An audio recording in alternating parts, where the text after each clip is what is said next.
હાલો બાળકો, આજે આપણે શીખશું પ્રેઝન્ટ પરફેક્ટ ટેન્સ એટલે કે પૂર્ણ વર્તમાનકાળ. પૂર્ણ વર્તમાનકાળ બાળકો કોને કહેવાય કે જે ક્રિયા પૂરી થઈ ગઈ છે પરંતુ તેની અસર હજી ચાલુ હોય તેવી ક્રિયા દર્શાવવા માટે એ ક્રિયાને શું કહેવાય? પૂર્ણ વર્તમાનકાળ, પ્રેઝન્ટ પરફેક્ટ ટેન્સ.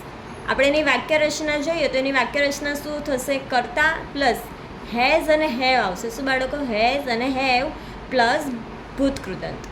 હવે હેઝ અને હેવ કોની સાથે આવે? તો હેવ જોઈએ તો આઈ વી યુ અને ધે. આઈ વી યુ આ બહુવચન છે. બહુવચન સાથે શું આવે? હેવ.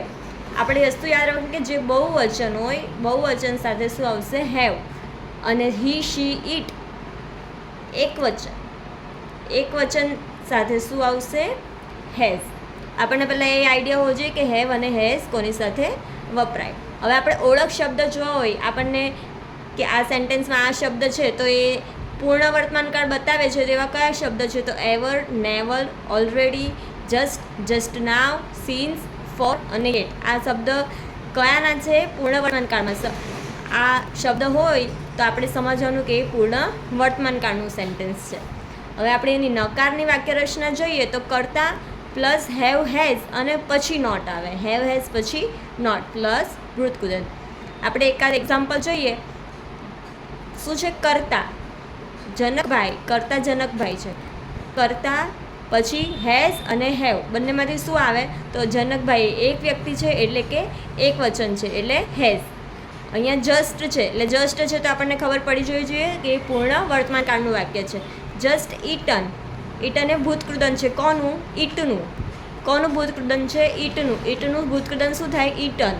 જસ્ટ ઇટન પાણીપુરી એટલે હમણાં જ હજી એમણે પાણીપુરી ખાધી. પ્રશ્નાર્થ વાક્ય જોઈએ તો has Janakbhai just eaten panipuri. પ્રશ્નાર્થ હોય એટલે હેઝ કાં તો હેવ પહેલાં આવે. હવે જનકભાઈ એક વ્યક્તિ છે એટલે હેઝ, તો has Janakbhai just eaten panipuri. Not નકારવાળું જોઈએ તો Janakbhai has not eaten panipuri just. આપણે અમુક એક્ઝામ્પલ જાતે કરવાના છે એ જોઈએ. I does just does my homework. હવે આપણે અહીંયા લખવાનું છે પહેલાં આઈ એટલે કે કર્તા. તમને એમની વાક્ય રચના પહેલાં તો બધા કાળની વાક્ય રચના ખબર હોવી જોઈએ, યાદ રાખવી પડશે.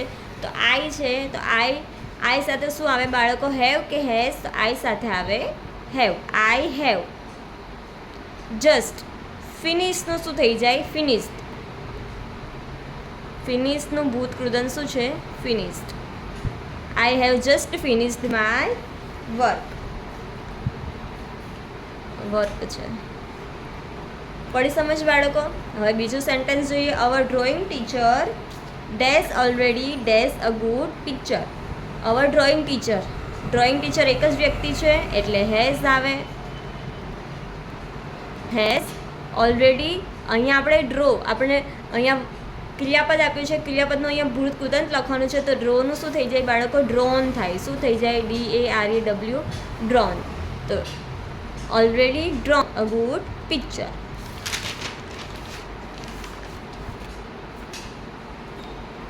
India does free since 1947. હવે આપણી પાસે અહીંયા ડેશ એક છે, અહીંયા સીન્સ આપ્યું છે એટલે આપણને ખબર પડી જાય કે આ પૂર્ણ ભૂતકાળનું વાક્ય છે. અહીંયા આપણે ટુ બી ફોર્મ લખવાનું છે. ટુ બી એટલે ઇન્ડિયા, તો ઇન્ડિયા સાથે શું આવે? હેવ. India have. બીનું શું થઈ જશે? Been. India have been free since 1947. Does Ghanshyambhai does science fair just now. અહીંયા આપણને ક્રિયાપદ આપ્યું છે વિઝિટ. હવે ઘનશ્યામભાઈ એક વ્યક્તિ છે એટલે હેઝ. અને હંમેશા બાળકો ફર્સ્ટ હોય સેન્ટેન્સનું ફર્સ્ટ વર્ડ હોય એ હંમેશા શેમાં આવે? કેપિટલમાં આવે એટલે હેઝ એચ કેપિટલમાં થશે. હેઝ ઘનશ્યામભાઈ વિઝિટનું શું થઈ જશે? Visited. Has Ghanshyambhai visited science fair just now. Darshan and આનંદ. હવે આ બે વ્યક્તિ છે. દર્શન એન્ડ આનંદ એટલે શું થશે? હેવ. દર્શન એન્ડ આનંદ બે વ્યક્તિ છે એટલે શું થાય બાળકો? હેવ થાય. Already days this film. હવે સીનું શું થઈ જશે? સીન. સીન શું થઈ જાય? સીન. સીનું ભૂતકૃદંત સીન. પડી સમજ બાળકો? મને આશા છે તમને આ કાર્ડ ખબર પડી હશે. પૂર્ણ વર્તમાન કાળ, એમાં તમારે વાક્ય રચના યાદ રાખવાની, ઓળખ શબ્દ યાદ રાખવાના. ઓળખ શબ્દ પરથી તમને ખબર પડશે કે એ વાક્ય કયા કાળનું છે, એ હિસાબે તમને આઈડિયા આવશે.